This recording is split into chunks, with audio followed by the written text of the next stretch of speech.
There's a lot of reasons why certain consoles failed throughout history. You can look at something like the Dreamcast, and there's obviously a lot of reasons why that failed.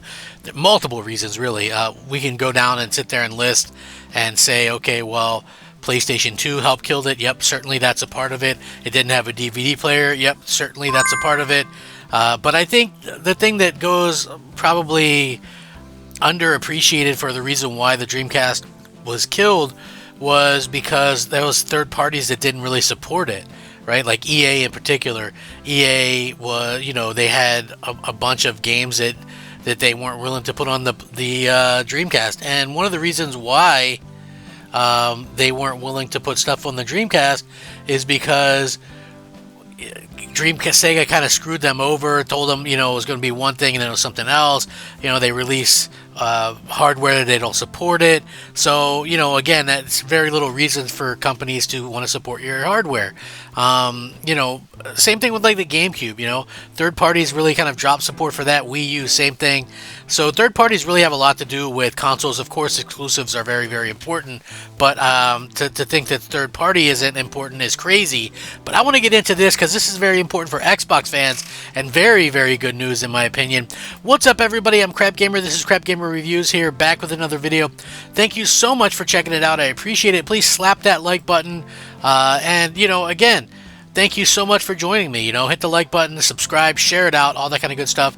Much appreciated. So, Xbox, I'm always worried that, Xbox might get turned into one of these situations where people aren't really putting their games on it. If you don't put your game on an Xbox, that's a bad thing. Square Enix lately hadn't been putting games on Xbox. That's an unfortunate situation, to say the least.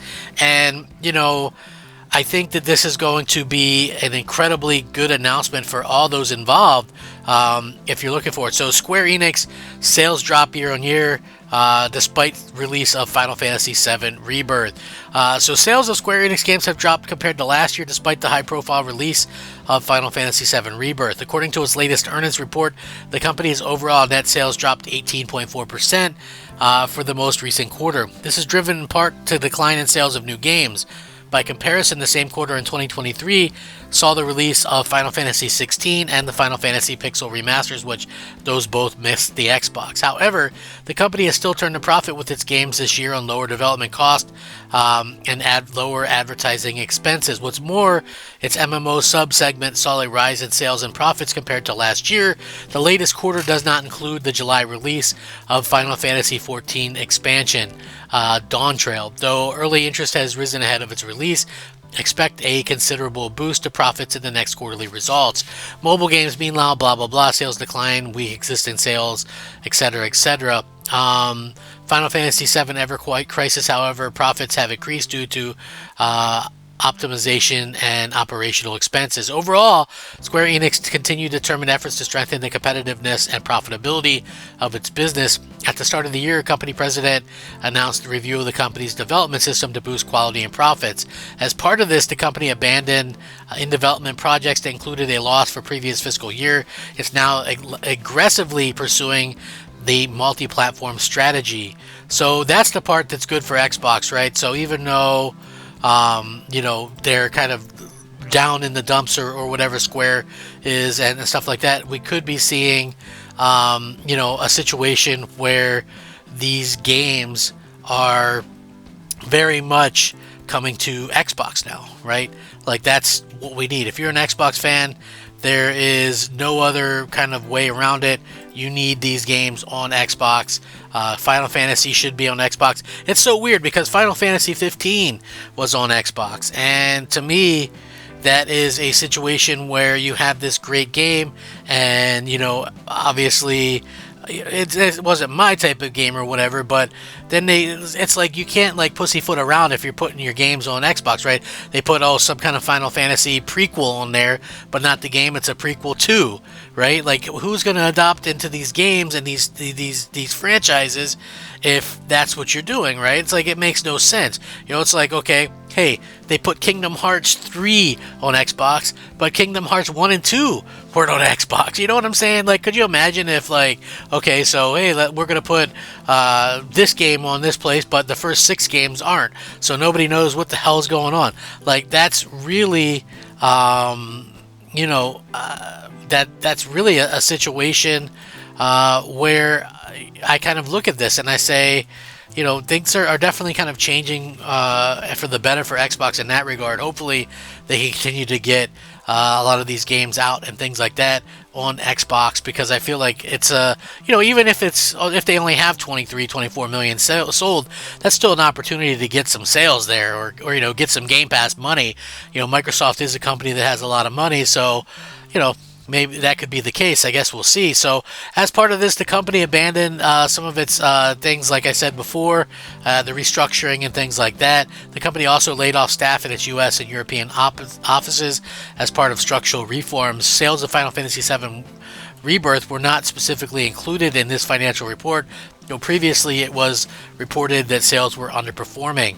The third part of the trilogy is yet to be fully released or release window provided, but the director has confirmed the popular card game Queen's Blood will make a revamped return. So again, it looks like they're going kind of all out with the idea that in the future you have to release everything on everything.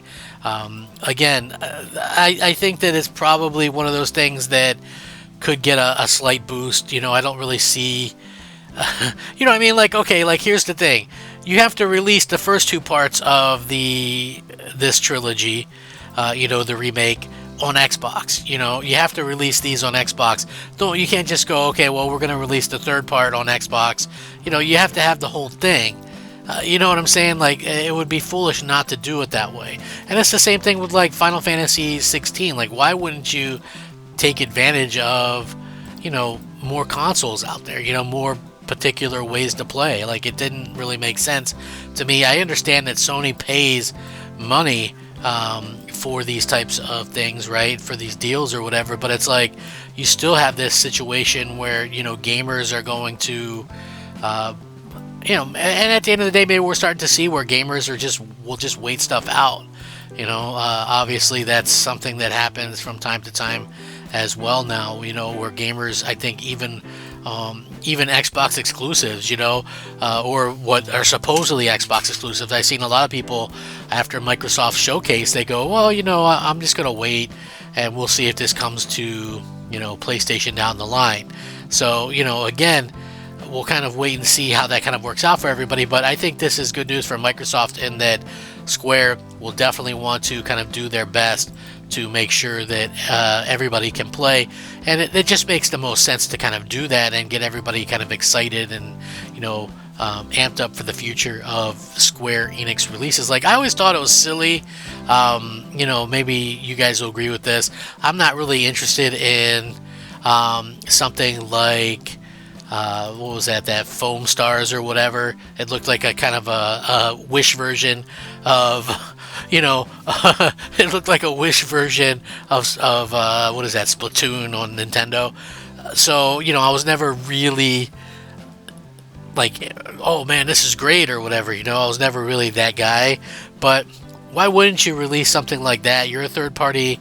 You need players for this game, right? This isn't a first party thing. You need players for this game, and at the same time, you're skipping Xbox. You have, and that game probably could have done well on Game Pass, right? Like, again, it's on the company to make sure that these games have reasons for people to come in and play, but at the same time, you also have to understand that people are going to kind of buy and support these things based on the content and the fun. So if you have content, if you have stuff, reasons for people to play, then they'll play and they'll stick around and things like that. So we'll see what happens long term. I think that it honestly comes down to if people are going to support it. So if you're an Xbox fan, support what you can. Play the games when they come out. Speak with with your wallet too, you know what I mean, and your playtime, you know. So we'll see what happens before too long with this stuff. But I think this is a positive for Xbox and should be a positive for Xbox fans. But if you're an Xbox fan, are you interested in, you know, playing some of these games on Xbox, like the Final Fantasy stuff or whatever, or are you not? You know, I'm very curious to hear what everybody kind of thinks. Sound off down below. Like I said earlier, please subscribe, rate, all that kind of stuff. Like the video, I would appreciate that tremendously, and you know, possibly even consider sharing it out. Rack 'em up. Crap Gamer out.